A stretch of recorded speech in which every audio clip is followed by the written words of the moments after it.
اظہر صاحب انڈیا سے، اگر کسی کی بیوی ناجائز تعلقات سے باز نہ آئے جبکہ بچے بھی ہوں تو کیا کیا جائے؟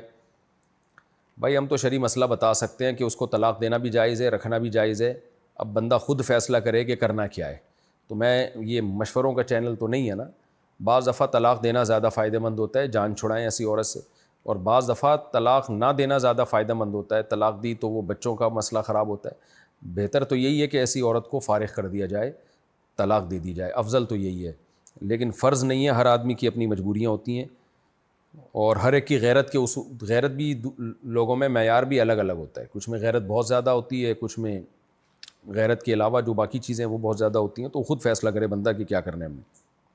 زید انعام دار کرناٹک سے، میں جم میں ویڈیوز بناتا ہوں، جن میں ایکسرسائز کرنا سکھاتا ہوں، پھر یوٹیوب پر ڈالتا ہوں، کیا یہ کام جائز ہے؟ اس کا کیا حکم ہے؟ مردوں کی لڑکوں کی ویڈیوز آپ بنا سکتے ہیں، لیکن اس میں گھٹنے تک ایریا کور ہو۔ ہم میں اور غیر مسلموں میں فرق ہے، غیر مسلموں کے ہاں سطر وطر کی کوئی حیثیت نہیں ہے، ایک دو دھاگے بھی لگے ہوئے ہوں تو کہتے ہیں بس کافی ہے۔ اسلام میں سطر ہے بھائی، ناف سے لے کے گھٹنے تک کا علاقہ چھپانا فرض ہے۔ تو جم والے اپنی ننگی تصویریں، یہ ایک چڈی پہنی ہوئی ہوتی ہے، انہوں نے وہی ڈال رہے ہوتے ہیں، یہ ناجائز ہے، حرام ہے، شرعی حدود کو کراس نہیں کرنا چاہیے۔ تو آپ جم میں لڑکوں کی ویڈیو بنائیں، یوٹیوب پہ ڈالیں، لیکن اس میں ناف سے لے کے گھٹنے تک کا جو ایریا ہے وہ کور ہونا چاہیے۔ یہ حیا کے قانون ہیں جو اسلام نے دیے ہیں، ایک لمٹ ہے، اس اللہ تعالیٰ قرآن میں کہتے ہیں نا حدود اللہ، اللہ کی لمٹ اور اللہ کی حدود کو کراس مت کرو، تو حدود سے آگے نکلنے کی کوشش نہ کریں۔ مفتی صاحب اگر بہن کو میک اپ کرنے پر ٹوکو تو وہ لڑائی کرتی ہے اور زبان چلاتی ہے، کیا یہ صحیح ہے؟ مت ٹوکیں بھائی، آج کل تو سب لڑکیاں ہی میک اپ کر رہی ہیں، آپ کون سے سوسائٹی میں رہ رہے ہو؟ تو ویسے تو عورت کے لیے، لڑکی کے لیے زینت شادی کے بعد اس کو زینت زیادہ اختیار کرنی چاہیے، لیکن اب یہ کوئی ایسی چیز تو نہیں ہے، حلال و حرام کا مسئلہ تو نہیں ہے، زیادہ سے زیادہ اس کا تربیت سے تعلق ہے۔ بھائی اب کنواری بچی ہے، وہ میک اپ کرے گی تو فتنے کا اندیشہ ہوتا ہے اس میں، لیکن اب اتنی چھوٹی باتوں پر اب آپ روک ٹوک کریں گے تو اس سے گھروں میں لڑائیاں ہی پیدا ہوتی ہیں۔ تو اس لیے ان چیزوں میں جب حلال حرام سے اس کا تعلق نہیں ہے نا، تربیت سے تعلق ہے، تو محبت سے سمجھا دیں، مان جائے ٹھیک ہے، نہیں مانے تو بھی ٹھیک ہے، بڑے بڑے مسائل کو فوکس کریں، ٹھیک ہے، اپنا خیال رکھیں اپنے خرچے پہ۔ اچھا میرے بھائی، قرآن پڑھ کر ثواب کسی کو دے سکتے ہیں، اور ثواب دینے پر اگر وہ کچھ رقم دے تو لینا کیسا ہے؟ ثواب دینے پر تو رقم نہیں لی جاتی کہ میں نے یہ قرآن کا ثواب تمہیں دیا، لاؤ 50 روپے دو، یہ تو جائز نہیں ہے میرے بھائی۔ اور باقی کیا مطلب ثواب دینے کا؟ بس دعا کر لیں اللہ اس کا ثواب فلاں فلاں مرحومین کو پہنچا دے، اتنا کافی ہے۔ قرآن پڑھا کریں، بس فوکس کریں قرآن پڑھنے کو، ٹھیک ہے نا، اتنا کافی ہے۔ سرتاج انڈیا سے، اگر کوئی بہت شدید بیمار ہو تو اسی سورہ یاسین سنائیں یا کوئی سورت سنائیں؟ سورہ یاسین بھی سنا سکتے ہیں، کوئی بھی سورت سنا سکتے ہیں، کوئی حرج نہیں ہے اس میں، اگر وہ اس کو تکلیف نہیں ہو رہی۔ بعض دفعہ بیمار آدمی نہیں چاہ رہا ہوتا کچھ سننا، پھر زبردستی اس پہ کوئی بھی سورت پڑھیں گے اس کو غصہ آتا ہے۔ اگر اس کو سکون مل رہا ہے، وہ اس کی طبیعت میں انشراح ہے اور وہ کہہ رہا ہے کہ آپ فاتحہ پڑھ لیں یا فلاں سورت پڑھ لیں، تو اچھی بات ہے، پڑھ دینا چاہیے، فائدہ ہی ہوگا انشاءاللہ قرآن پڑھنے سے۔ رافع انڈیا سے، رمضان کا روزہ رکھا اور 1 بجے حمل کا درد شروع ہو گیا، ہسپتال جانے سے پہلے کچھ کھا لیا اور عصر کے وقت بچے کی ولادت ہو گئی، کیا صرف قضا ہوگی یا کفارہ بھی ہوگا؟ حمل کا درد شروع ہو گیا اور اس میں خاتون کو یہ لگا کہ میرے لیے کھانا ضروری ہے ورنہ یہ تکلیف بڑھ جائے گی، تو پھر تو کوئی کفارہ نہیں ہے، اور اگر ایسا نہیں ہے تو پھر تو گناہ ہوگا۔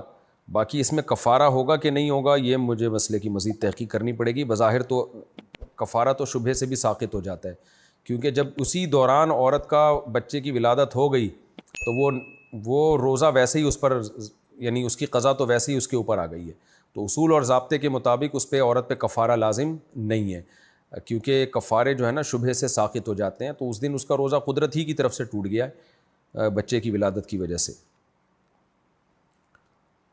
تو صراحتاً میں نے یہ مسئلہ دیکھا نہیں ہے، لیکن مجھے امید ہے انشاءاللہ اسی طرح ہی مسئلہ ہوگا، پھر بھی احتیاطاً آپ دوسرے علماء سے بھی پوچھ لیں۔ باقی درد کی تکلیف کی وجہ سے اگر کھایا ہے، یہ سوچ کے کہ درد اس سے کم ہو جائے گا میرے کھانے سے، تو پھر تو ویسے ہی کفارہ لازم نہیں ہے۔ نیٹا نیو یارک سے، کیا قبلہ رخ پیر کر کے سو سکتے ہیں؟ نہیں جی، قرآن میں ہے نا اللہ تعالیٰ نے حکم دیا کہ شاعر اللہ کی تعظیم کرو، تو تعظیم میں ہر وہ چیز جو تعظیم کے خلاف عرف میں سمجھی جاتی ہے وہ سب چیزیں تعظیم کے خلاف ہی سمجھی جائیں گی. تو کسی کی طرف پاؤں کرنا یہ تعظیم کے خلاف سمجھا جاتا ہے، تو بیت اللہ کی طرف پاؤں کرنا بھی عرف میں تعظیم کے خلاف ہی سمجھا جاتا ہے. بعض لوگ کہتے ہیں اس کی کیا دلیل ہے؟ بھائی دلیل ہر چیز کی الگ نہیں ہوگی. جب ایک چیز منع ہے اسلام میں کہ ادب، آپ کو شاعر اللہ کا احترام کرنا ہے، بیت اللہ تو شاعر اللہ کی جڑ ہے، بنیاد ہے، جب اس کا احترام کرنا ہے تو جو بھی چیز احترام کے منافی ہوگی اس سے بچنے کا خود بخود حکم ہوگا. اس کی مثال ایسے جیسے شریعت نے ماں باپ کے احترام کا حکم دیا، اب ابا کی طرف پاؤں کر کے بیٹھے ہوئے، تو ابا کہہ رہے ہیں کہ یار یہ تم بے اکرامی کر رہے ہو، تو آپ کے ابا کہاں حدیث میں آ کہ ابا کی طرف پاؤں کرنا جائز نہیں؟ ابا کہے گا جب بے اکرامی سے منع کیا تو ہر وہ چیز جو بے اکرامی سمجھی جاتی ہے وہ بھی منع ہے. اب بعض لوگ اس سے استدلال کرتے ہیں کہ نبی صلی اللہ علیہ وسلم نے قبلے کی طرف پشت کر کے بیٹھا کرتے تھے آپ، تو اپنی جگہ ہی ایسی بنائی تھی جہاں قبلے کی طرف پشت ہو، تو پھر لوگوں کی طرف خطاب کیا کرتے تھے. بھائی پشت کرنا اس لیے جائز ہے، یہ مستثنیٰ ہے، کیونکہ بیت اللہ کی طرف پشت بھی حرام ہو جاتی نا پھر تو بہت سخت تنگی میں پڑ جاتے لوگ. ہزاروں لاکھوں لوگ بیت اللہ جا رہے ہیں، واپس آ رہے ہیں، واپس کیسے آتے؟ کیا اونھے منہ چلتے سارے کے سارے؟ تو اس لیے نبی صلی اللہ علیہ وسلم نے اپنے عمل سے بتا دیا کہ بیت اللہ کی طرف آپ پشت کر سکتے ہیں، کیونکہ یہ ضروری ہے، اس کے بغیر یہی حرج ہوگا، امت حرج میں پڑ جائے گی. لیکن پاؤں کرنا بیت اللہ کی طرف اس میں کوئی ضرورت نہیں ہے، واضح طور پہ یہ بے ادبی معلوم ہوتی ہے، اس لیے اس سے یہ جائز نہیں ہے. البتہ کہیں ضرورت ہو نا، ضرورت تو پھر جائز ہے. اب جیسے ہسپتال میں بعض دفعہ مریضوں کے بستر ہی اس طرح سے لگے ہوئے ہوتے ہیں کہ ان کے پاؤں بیت اللہ کی طرف جا رہے ہیں، اور ان کے لیے اس بستروں کو ٹرن کرنا بھی ممکن نہیں ہوتا، کمرے میں پھر وہ بستر ایڈجسٹ ہی نہیں ہوتے اتنے سارے، تو وہاں مجبوری ہے، تو وہ جائز ہے. اسی طرح آپ کہیں بھی جا رہے ہو، آپ سونے کے لیے لیٹے، تو آپ کو نہیں پتا قبلہ کدھر ہے، تو بس آپ سو جائیں. ہاں پہلے سے پتا ہو کہ قبلہ ادھر ہے پھر وہاں پاؤں نہ کریں، کیونکہ بعض لوگ اس میں وہم میں بھی پڑتے ہیں. اب لیٹنے سے پہلے ہر ایک سے پوچھ رہے ہوتے ہیں بھائی قبلہ کدھر ہے، پاؤں تو نہیں ہو جائیں گے؟ بھائی اب سفر میں ہو آپ، جگہیں ویسے ہی کم ہوتی ہیں، تو کیوں سوال پوچھ کے اپنے اوپر پابندیاں لگا رہے ہو؟ پہلے سے پتہ چل جائے ادھر قبلہ ہے وہاں پاؤں نہ کریں. پتہ نہیں ہے تو بس آپ آرام سے سوئیں، اس میں زیادہ وہم کرنے کی اور اپنے آپ کو ٹینشن میں ڈالنے کی ضرورت نہیں ہے.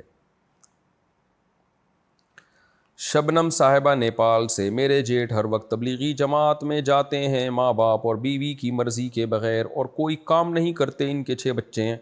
جب ماں باپ کام کرنے کا کہیں تو ان کو گالیاں دیتے ہیں، اور یہ کام، یہی تو کام کر رہے ہیں آج کل. آپ نے کہا کوئی کام نہیں کر رہے تو یہ بہترین گالیوں والا کام کر رہے ہیں. اور گھر کی چیزیں توڑتے ہیں. لو بھائی ایک اور کام بھی کیا انہوں نے، آپ کہہ رہے ہیں کام نہیں کرتے. ان کی وجہ سے ان کی بیوی بہت پریشان ہیں، کیا کیا جائے؟ کیا ایسے جماعت میں جانا جائز ہے؟ بھائی جماعت میں تو لوگ نکلتے ہیں، تبلیغ والے ان کو بتاتے ہیں کہ دین سیکھنے کے لیے نکلو، اور دین میں 2 چیزیں داخل ہیں، اللہ کے حقوق اور اللہ کی مخلوق کے حقوق. تو اگر وہ مخلوق کے حقوق پامال کر رہے ہیں، گھر کی جو بیسک ذمہ داریاں وہ نہیں اٹھا رہے، تو ان کا تو تبلیغ میں نکلنا جائز ہی نہیں ہے. اور تبلیغ جماعت کے اکابر کو بتایا جائے تو ان پہ پابندی لگائیں گے. بعض دفعہ بزرگوں کو پتہ نہیں ہوتا، تبلیغ میں لوگ اب پرسنلی بہت سارے حقوق ضائع کر رہے ہوتے ہیں. تو گھر کا نان نفقہ، گھر کی بیسک ضرورتیں ان پر لازم ہے پوری کریں، اس کے بعد تبلیغ میں جائیں وہ. اور گھر کی چیزیں جو توڑ دی ہیں ان کو جڑوانے کا انتظام بھی کریں، اور جو گالیاں وغیرہ انہوں نے دی ہیں تو اس پہ بھی توبہ استغفار کریں. ماں باپ کو کے ساتھ تو بد کلامی بہت سخت گناہ ہے. ظاہر صاحب گجرات سے، اگر کوئی ایسا عمل کرے جس سے سارے گناہ معاف ہو جائیں تو کیا ان گناہوں کے بارے میں قیامت کے دن پوچھا جائے گا؟ کبیرہ گناہ پورے طور پہ معاف کرنے کا جو وعدہ ہے نا اللہ کا، وہ سچی توبہ کا ہے. سچی توبہ کریں تو انشاءاللہ قیامت کے دن پھر اس کے بارے میں سوال نہیں ہوگا. باقی کوئی ایسا عمل نہیں ہے. صغیرہ گناہ تو معاف ہوتے ہیں، کبیرہ کے بارے میں تو شریعت کا اصول یہی ہے کہ توبہ کے بغیر معاف نہیں ہوتے. تو اگر ہاں اللہ نے اپنی رحمت سے کسی کو معاف کر دیا تو ایک الگ بات ہے، تو اس لیے توبہ کو فوکس کرنا چاہیے. قبرستان میں جانور پالنا کیسا ہے؟ قبرستان کی جگہیں وقف کی جگہ ہوتی ہیں، پرسنل پراپرٹی نہیں ہوتی، تو اپنی پرسنل چیزیں وہاں پر آپ نہیں پال سکتے. ہاں کسی کا ذاتی قبرستان ہے، ذاتی زمین ہے، پھر وہ جو مرضی پالے. لیکن ایسے جانور جس سے قبروں کی بے حرمتی ہو تو وہ ٹھیک عمل نہیں ہے.